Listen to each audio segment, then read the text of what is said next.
Good day everyone, I'm Roderick, and for today's video, we will be performing mark-out structural fabrication in shape. This is for MEM 12007. This is our workpiece. The tools that we will use here is scriber, marking tool, hammer, and the tri-square. Before we proceed, this is our JSA. We will design this one. Our PPE, we will use here is goggles, gloves, apron. Then we will proceed to the layout. This is our workpiece. This is 190 by 100. We will make 8 mm hole in each corner. We will do the layout 30 at the sides.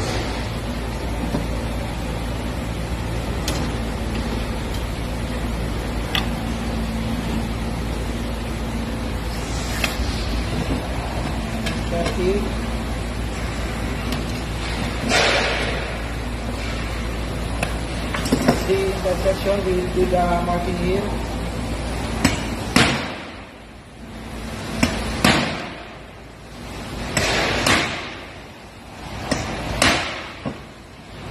This is our finished layout, and now we will proceed to the drill machine to make a hole.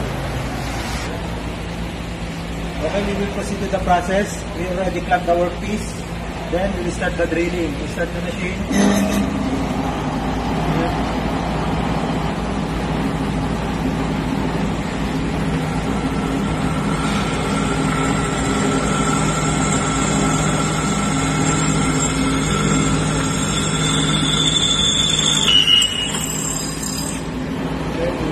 First, we will proceed to the hole.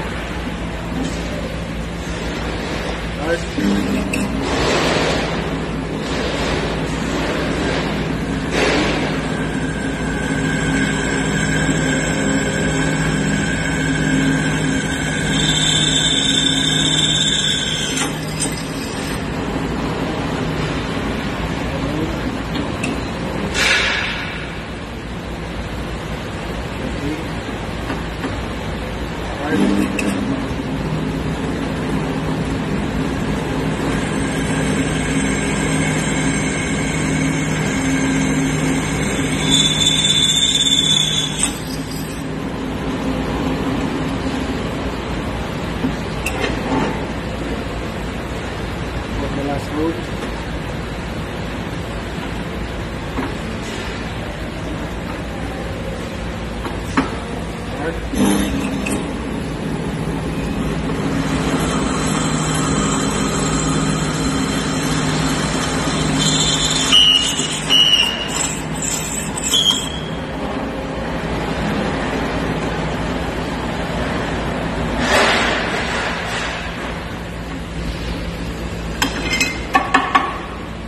This is our final workpiece.